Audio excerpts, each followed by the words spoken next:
Welcome to Laguna Woods Stories, the program where we meet interesting people who live right here in Laguna Woods. And our guest today is Willie Phillips. Welcome, Willie.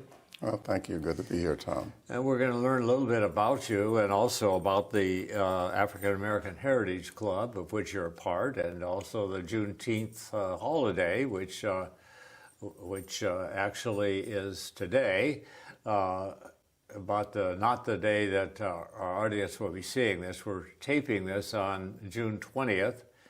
Juneteenth is the 19th of June, which was yesterday, but this will be seen in July. So we're a little strange on dates because we have things coming up that will be passed by the time the audience actually sees us. But let's learn a little bit about Willie Phillips, first of all. Willie, where did you begin life's journey? I was born in Shreveport, Louisiana, in 1950. And I was raised in an area called the Cooper Road. And it's a rural, totally black area. Really? And so you're used to spicy food and all of that, or is that not so much a part of that part of Louisiana? Well, so spicy that sometimes I even put Tabasco sauce on my ice cream. Literally, yeah. Okay. Yeah, cuisine is a big thing in Louisiana. We like a lot of hot food. We like a lot of seafood. Yeah. So, yeah. So did you then go through schools in Louisiana, or? Yeah, I went to schools in Louisiana, elementary, through high school. I went there, and I also attended Grambling College before I moved to California. All right. And how did you happen to move to California? Well, I had a friend that came out, and the financial opportunities were greater here than they were in Louisiana at the time. So I came out here for the gold rush to make some money. Uh-huh. That was my initial thought for coming to California. And how old were you about when? At that time, I was 21 when I first came out. Okay. So stayed here a couple of years and went back. And a year later, I came back, and then I settled in here. Uh-huh. I've met your charming wife, and so I know somewhere along the line you met and married a beautiful woman. Yeah. How did that happen? Well, I have a floor covering business, and a friend of mine was doing side jobs at the time. This was like 1985, and he went over to Sharon's house to install some carpeting that interior decorator had sold her, but he didn't have the expertise to seam it together, kind of expensive wool carpeting. So he had been after me for about 3 weeks to go over and do it, and I finally went over to do it, and that's where I met her, and we've been married ever since. Ever since, okay. And you have children? 4 children, 1 boy and 3 girls, 14 grandchildren, and 4 great-grand. Wow. You do not appear to be old enough to have greats, but... Well, thank you. I am. Born in 1950. I'm 73. 73, well... 72, yeah. For here, that's young. Yeah, I know. That's what they tell me. And how did you end up in Laguna Woods Village? Well, we lived here. My wife and I lived here, and at the age of 42, I had been raised to be an atheist. At the age of 42, I was born again, and my father had raised me such, and I went back to get him saved. After I got saved, I went back when he was 79, and it took 5 years for him to actually see that I had changed and to believe that there was a change in force at work in the world. So we stayed there and founded 5 churches. And oh my goodness. After we were there for a while, my wife said, okay, well, since you make all the decisions in the family, this is the decision you have to make, honey. Either I'm moving back to California or we are moving back to California. And we've been here in Laguna Woods for the last 8 years, so I made the right decision. I see, apparently. Yeah. So if I follow what you just said correctly, you became a Christian, and that made a big change in your life, and you went back to Louisiana to to start some churches? Is that? Well, I actually went back. I thought it would be a short work to get my father converted. During the process, we ended up doing some Bible studies for various family members, which ended up starting a church and ended up becoming the state treasurer and ended up being the state chairman for the Pentecostal Assemblies of the World in Louisiana. And finally, my father came around at the age of 84, and that was my original goal for going. But, you know, God had other plans. Wow. And so then your wife more than suggested, I guess, that move back to California, and you were good with that? Yes, I wanted my wife, and she really didn't like Louisiana. She didn't like the humidity. She was not from there. No, she's from here. She was born and raised in Gardena, and she really just didn't like the South. She wanted to be home. Her entire family was here, so and we had done what I set out to do there, and we came back to peacefully settle here in luxurious, peaceful, quiet, and clean Laguna Woods. And here we are. We're so happy to be here. Here you are. Well, we're so happy to have you. Yeah. Now, you are a minority, a person of minority status, of course, but you are a super minority here in Laguna Woods, because there are not very many African-American people here. I think you told me somewhere around 80? Somewhere around 80 out of 18,000, so yeah, we kind of stand out. Why do you feel that there are so few African Americans here?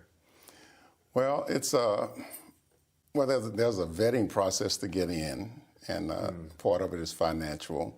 And then when you get to people of black people that are so-called black people that are affluent, a lot of them just don't want to live in a village. They want to live in big homes or right on the beach, or they want to go back south or east, wherever they came from. So, and then there's the, racial tensions as well.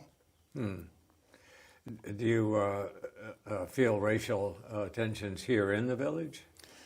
Well, Laguna Woods is a unique situation. I think it's like a bubble. Some of the rules that, and I'm calling them rules that apply to the public at large, are kind of suppressed here in Laguna Woods. I personally have not experienced any extreme racism, but I'm not naive enough to believe that racism doesn't exist everywhere, not just only in Laguna Woods, but everywhere on the planet, unfortunately. Yeah. I've had a little experience living in another country. I lived on a Japanese island for 5 years, and it didn't take me very long to discover that racism is pretty much universal, and unfortunately, that's true. Japanese are prejudiced against people who live on other islands. So it was kind of a surprise to me to see that. I assumed it was a uniquely American problem, but it isn't. It's a human issue, I guess. Yeah, history teaches us that it is a human predicament. Yeah.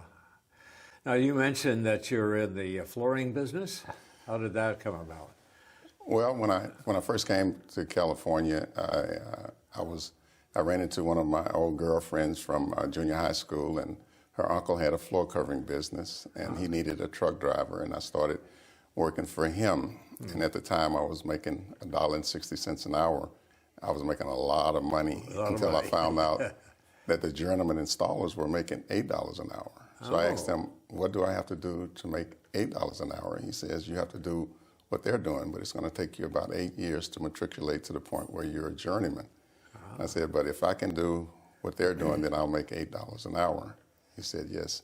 6 months later, I was running the shop, and he received a package from the government for a set-aside contract with the city of Los Angeles at the time.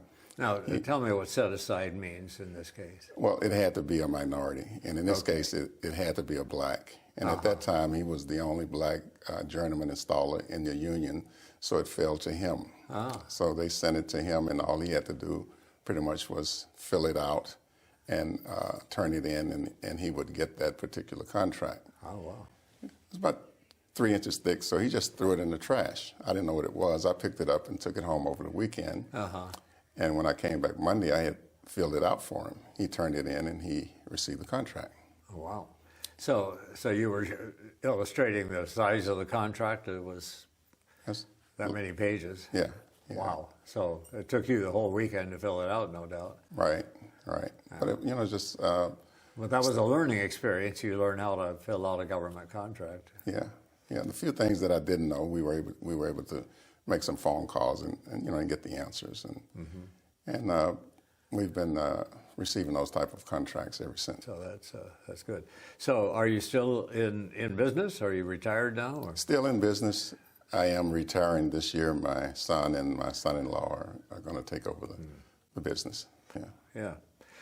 Well, let's talk a little bit about the African American Heritage Club.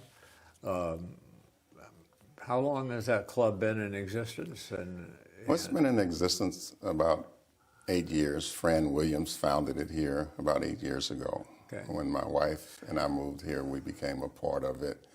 And I didn't participate very much because I was headlong in work all the time. And she became the correspondence secretary.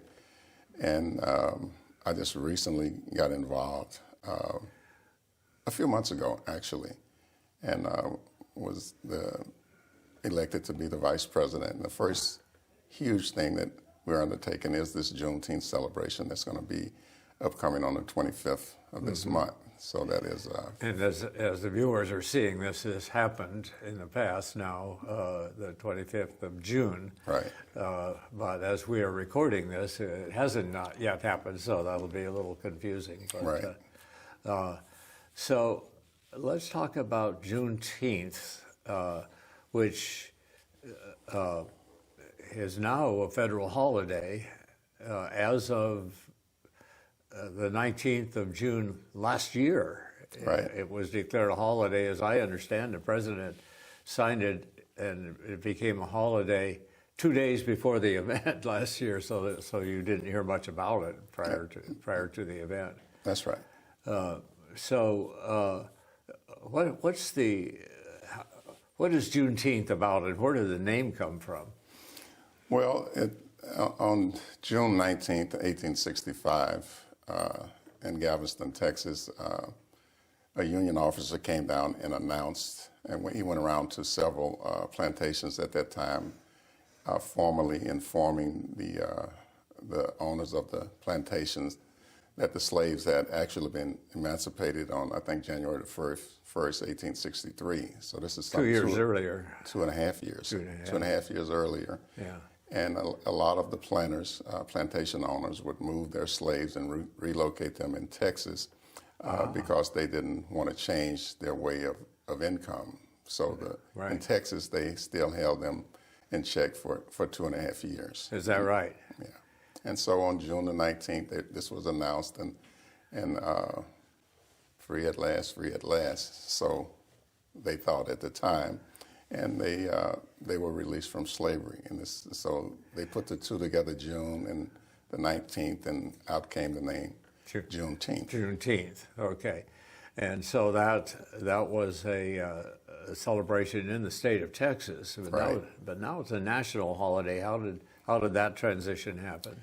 Well, the slaves that were in Texas, they started moving all over the United States, and we would have celebrations all over. And there's been a lot of lobbying for it to become a national federal holiday. But as we all know, it just happened. But it's been celebrated by blacks for a long time, and other races that want to join in and help us realize our emancipation. So the emancipation, or the announcement of the emancipation of the slaves that took place on June 19th, 65, was it? 1865. 1865. Sort of was the last bit of it, I guess, by the time it traveled that far. Actually, it really just opened up a can of worms because after the Emancipation Proclamation, after it was announced that slaves were free, then came the black codes Jim Crow, and it was just another level of slavery. Yeah. The blacks used to pick the cotton crops, and after black codes came in and everything, the blacks became the cotton crop. They put us in cells, welded us up, and we've been the product since then, especially during that time. Yeah. I mean, it's changing now. It's evolving now. It was I can imagine a very difficult time for blacks as well as whites at that time, because the whole economy of the South was basically destroyed. Was on our backs. Yeah, and so the plantations required labor to operate, and without the slaves, then they couldn't operate. Well, they found ways around that. So here you have a bunch of people, some 4 million people, uneducated, no land, no money, and all of a sudden you turn them loose. So there were laws that came out about vagrancy, and so if you were a vagrant, then you got arrested, and then if you got arrested, then you could be loaned out to plantations by the government at that time. So they came up with different laws. Kind of a secondary slavery, I guess. Yeah, another way to do it. Yeah. Yeah. Wow. Yeah. So, do you trace your own lineage back to slavery? Yes, my grandfather was a sharecropper, and his father was a slave. I remember at the age of 8, I lived in Shreveport, Louisiana, and I would go and stay with my Uncle Grady in Dixie, Louisiana. And I was isolated when I was a kid. You know, we just stayed in the area where I was and didn't get a lot of exposure to white people. So when I went to Dixie, my uncle sent me to the general store where all the sharecroppers went at that time, and asked me to get him a can of Prince Albert chewing tobacco.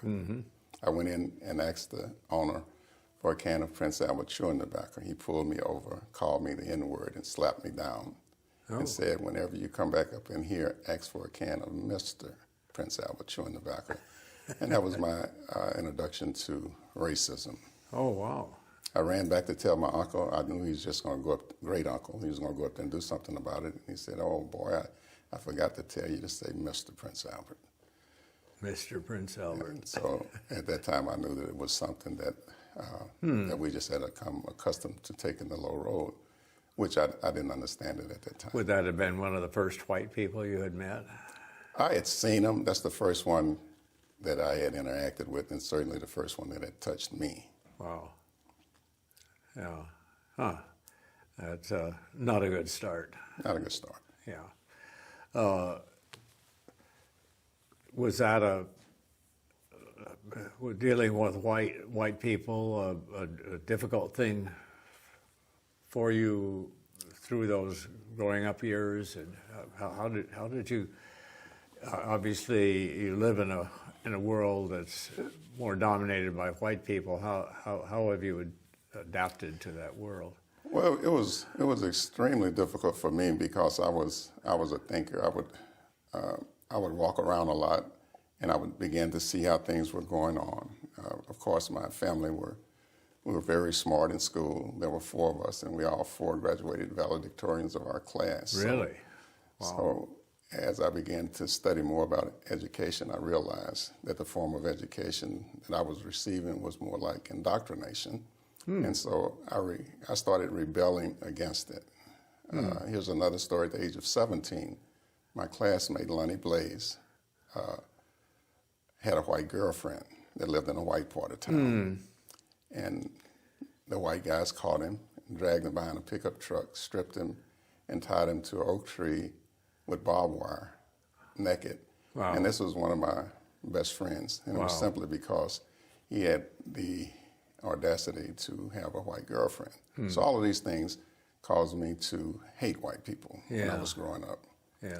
And it wasn't until I moved to California and we started getting these contracts, and I started working with all races. And I've said this before, two of my closest friends, of which there are only five, are white men. And I began to understand that it wasn't so much the color and it wasn't so much the race of people, but it was the racism that was brought about. It was the evil, the unrighteousness that could affect anyone. And it affected everyone.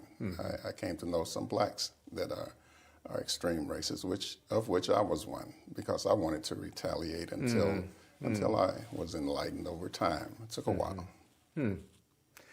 What's the solution to racism? That's a huge question, I realize, but I'm sure you've given this a lot of thought. Well, unfortunately, it's going to be with us until the second advent. I truly believe everything that's in the Bible, and until Christ comes back and does what he's going to do through the millennial reign and all of that, and the second advent, we're going to be stuck with it. In Matthew, he says that things are going to wax worse and worse. There's going to be wars and rumors of wars. But while we're still here in the present, we have to be given to understand that the biggest enemy is ignorance. So it starts with education. It starts with talking about it, like what we're doing now. And then when we finish talking about it and praying about it, then we get up and do something about it. Ah, so thinking and praying about it is a start. Good start. But you got to go farther than that. Things change by our actions, not by our opinions. And what actions can we take?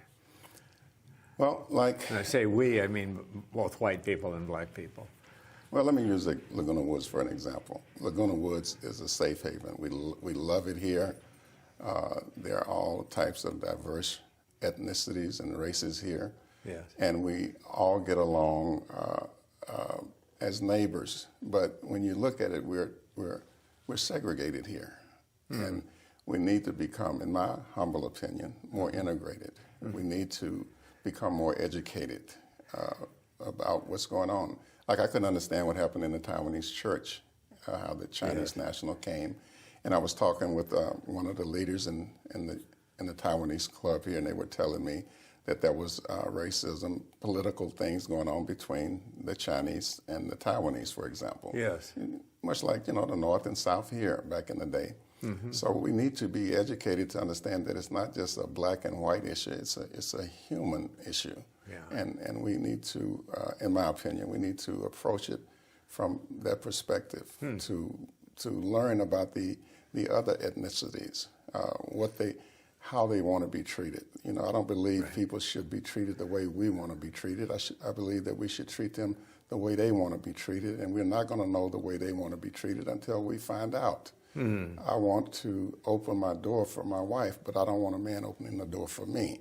She wants to be treated like a lady, and I want to be treated like a man. So we need to find out these differences so that we can act accordingly. Yeah, because we all have kind of cultural expectations about what's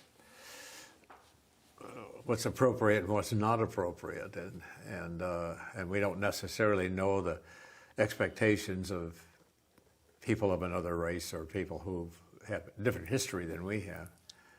Unless they share it.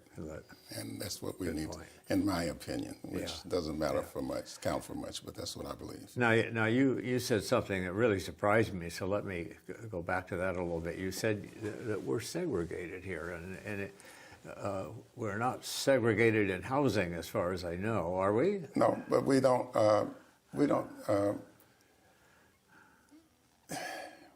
we're still kind of separate. You know what I mean? I come from a segregated place, a segregated mindset, and then we got integrated.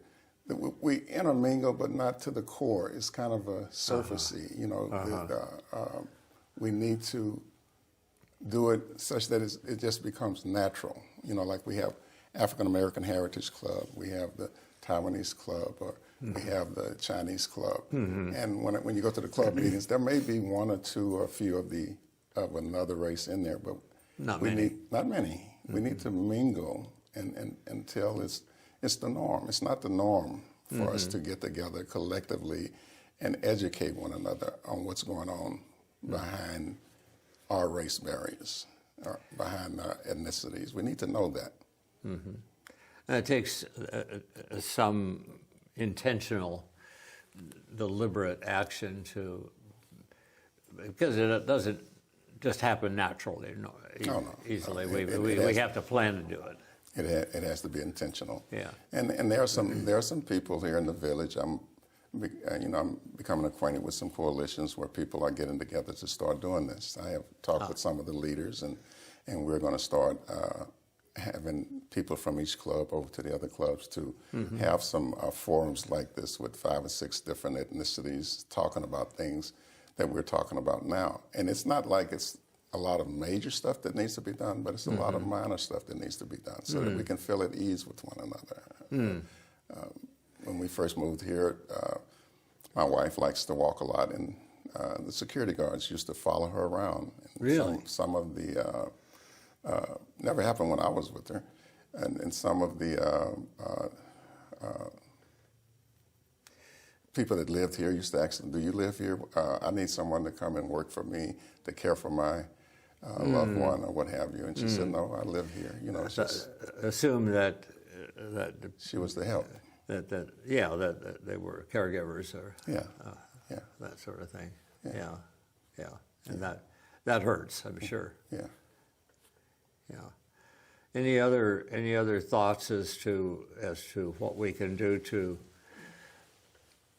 enhance? One thing that's a pet peeve of mine. Yeah. I've been asked to appear on another interview, and the question that's going to be posed is, how do you feel when you think about the death of Emmett Till? And I wrote a little poem about it. I do a lot of writing, and one of my things is, why don't we have someone on the program and ask someone from the race that killed him, how do they feel about it? Oh. We always ask the ones that have been victimized. Why don't we get the perspective from some of in this particular instance, let's get some white people up there and ask them how do they feel about it? Just to make it more round, make it more even. Wow. Well, thank you so much for sharing that with us, Willie, and thanks for sharing a little slice of your life to our viewers, and pray that this will make a difference, and gradually we'll be able to learn to love, respect each other across the racial divide. Thank you for your time today, Willie. Well, Tom, thanks for asking me to be here, and I'd just like to close by saying I love being here in Laguna Woods. I think it's the best place for people to come and retire, and there's room for improvement here as there is everywhere, but we are way ahead of the curve here. Thank you so much.